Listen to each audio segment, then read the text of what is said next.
அந்த சந்து அந்த பைப்பெல்லாம் வச்சுருக்கேன்ல, இது எதுக்கு தெரியுமா? அந்த தண்ணி வந்துச்சுன்னா இதுக்குள்ளே போட்டுதா இல்லை, அந்த தண்ணியும் உள்ளே போகும். மழை பெய்யுதுல்ல, மழை தண்ணி நம்ம ஸ்கூலில் நம்ம வளாகத்தில் ஒட்டுக்கின்ற தண்ணியெல்லாம் வெளியே போகாது, மொத்தமே இதுக்குள்ளே வர மாதிரி தான் பண்ணிருக்கோம். அப்போ இது என்னது? இது மழைநீர் கட்டமைப்பு. என்னது? மழைநீர் கட்டமைப்பு. எதுக்கு இந்த மழைநீர் கட்டமைப்பு செய்கிறோம்? எதுக்கு தெரியுமா? எதுக்கு? யாருக்கா தெரியுமா? மழை நீரெல்லாம் என்னத்துக்கு இதுக்குள்ளே சேர்க்குறோம்? சொல்ல, யார் சொல்றது? மழை நீரில் எது சேர்க்குறோம்? எதுக்குடா? தண்ணீர் பஞ்சம் இல்லாமல் இருக்கிறதுக்காக. என்னது? தண்ணீர் பஞ்சமெல்லாம் இல்லாமல் இருக்கிறதுக்காக என்ன பண்ணுறோம்? வீணா போகிற மழை தண்ணியெல்லாம் அப்படியே கிரவுண்ட் வாட்டராக சேகரிக்கிறோம். கிரவுண்ட் வாட்டராக சேகரிக்கிறோம். அதனால என்ன பயன் நமக்கு? அதனால என்ன பயன்? தண்ணி கிரவுண்ட் வாட்டரு, தண்ணியினுடைய மட்டம் மேல் நோக்கி வரும். தண்ணீருடைய மட்டம் என்ன வரும்? மேல் நோக்கி வரும். மேல் நோக்கி மேலே வந்துடுமா? மேலே போர் போடுறோம்ல, கிணறு வெட்டுறோம்ல, ஆழமாக இருக்குல்ல தண்ணி. போர் போட்டால் ரொம்ப ஆழமாக போகல, 500 அடி தண்ணி போட்டால் தண்ணி வராது. அப்போது தண்ணி இல்லைன்றதுனால ஆழமாக போயினே இருக்குது. அப்போது பூமியில் வானத்தில் பொழிகின்ற மழையெல்லாம் என்ன ஆகுது? கால்வாய் வழியாக போயிட்டு வீணாக போய் சேர்ந்துருக்கு. அப்போது பொழிகின்ற மழையெல்லாம் வந்து சேமிச்சு வைக்கணும். சேமிச்சு வச்சா என்ன ஆகும்? வருங்காலத்தில் நமக்கு தண்ணியாக கிடைக்கும். கிரவுண்ட் வாட்டரு, ஆழ்துளை கிணறு, கிணற்று பாசனம், இதுல எல்லாம் வந்து தண்ணீர் மட்டம் என்ன ஆகும்? சேகரிக்கப்படும். பணம் இருந்துச்சுன்னா என்ன பண்ணுறோம்? நம்ம பணத்தை எங்கே சேர்க்கிறாங்க? உண்மையில். அப்புறம் அம்மா அப்பா என்ன பண்ணுறாங்க? பர்ஸில் வைக்கிறாங்க, வேற வைக்கிறாங்க. நிறைய பணம் பேங்க்னு ஒன்றுக்கு தெரியுமா?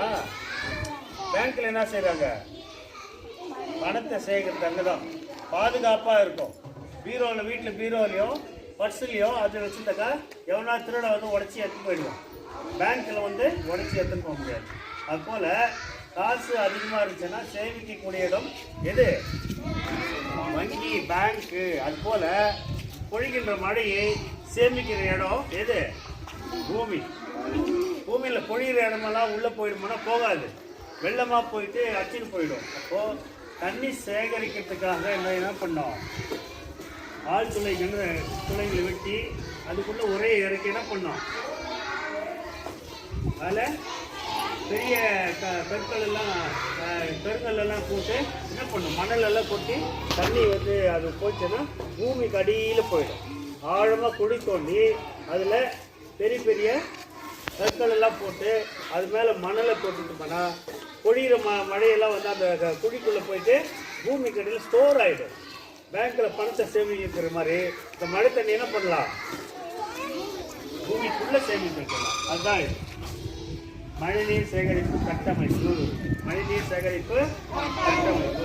இதை நம்ம ஸ்கூலில் செஞ்சு வச்சுருக்கோம். நீங்கள் கூட என்ன பண்ணலாம்?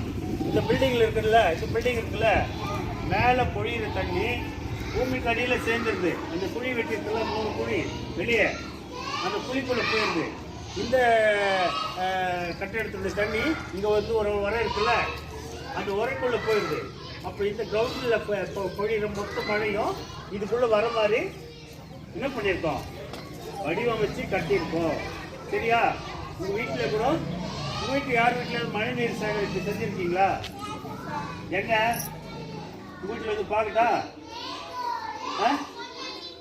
மேலே வர தண்ணி கீழே வந்து பூமியில் சேர்க்குற மாதிரி ஏதாவது செஞ்சுருக்கீங்களா?